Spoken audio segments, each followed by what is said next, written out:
दोस्तों, आप सबका स्वागत है कंप्यूटर बेसिक ज्ञान के अंदर। दोस्तों, आज इस वीडियो में हम बात करेंगे how to use import range formula in Google sheet. Google sheet में जो इंपोर्ट रेंज फार्मूला होता है वो क्या होता है, उसका यूज कैसे कर सकते हैं, आज इस वीडियो में हम जानेंगे। दोस्तों, सबसे पहले मान लीजिए मैं ड्राइव पे गूगल ड्राइव पे चला गया हूँ और मान लीजिए इस फोल्डर में मैंने दो शीट बना रखी है।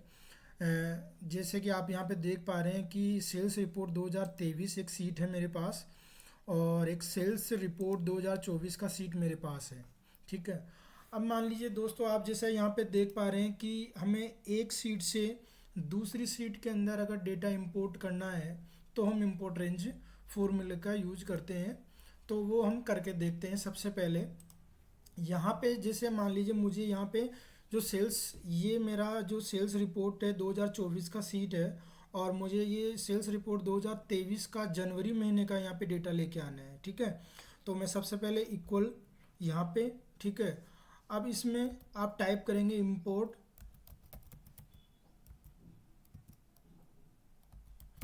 रेंज और ब्रैकेट स्टार्ट। यहाँ पे आपसे दो चीज़ मांगता है। एक तो जो भी आपका सीट होता है उसका यूआरएल। तो आप देखेंगे कि यूआरएल हमारा यहाँ पे होता है, तो आपको एडिट से पहले का यहाँ पे ये यूआरएल लेना है। ठीक है।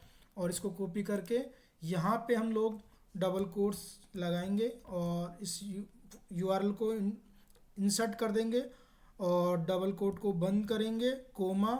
और यहाँ पे जो आ रहा है देख पा रहे हैं आप, यहाँ पे रेंज स्ट्रिंग मांगता है। क्या मांगता है? रेंज, कि आपको कहाँ से कहाँ तक का डेटा लेना है। अभी मान लीजिए मैं इसमें A1 और रेंज ऑपरेटर हो गया आपका, और इसमें मान लीजिए मुझे इसमें डेटा कहाँ तक का चाहिए, एफ में भी मान लीजिए मैं इसमें ले लेता हूँ कि मुझे 50 तक का डेटा चाहिए।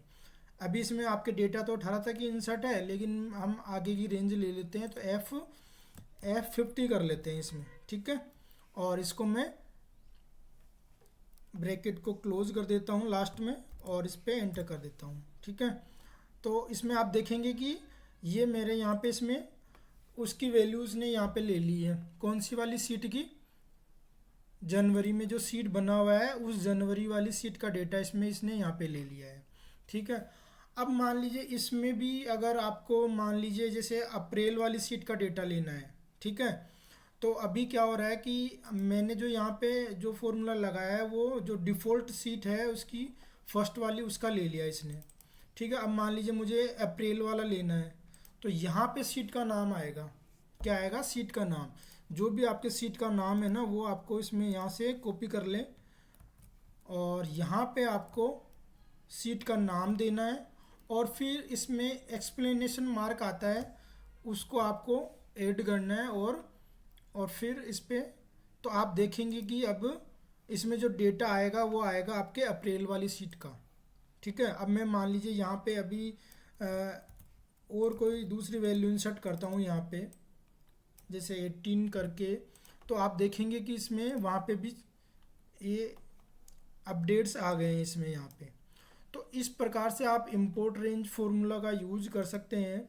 हमें एक तो जिस सीट का डेटा हमारी जिस सीट में लेके आना है मान लीजिए, तो उसका एक तो आपको यूआरएल पता होना चाहिए, रेंज के बारे में आपको पता होना चाहिए कहाँ से कहाँ तक का रेंज आपको लेना है।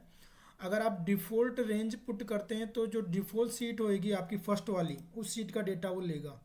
और आपको पर्टिकुलर सीट का डेटा लेना है तो आपको उस सीट का नाम विथ एक्सप्लेनेशन मार्क देना है, जैसा मैंने यहाँ पे दिया है। सीट का नाम आ गया।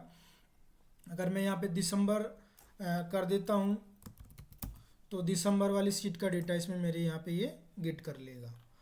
यहाँ से जो दिसंबर वाली सीट है उसका डेटा ये इसमें ले लेगा।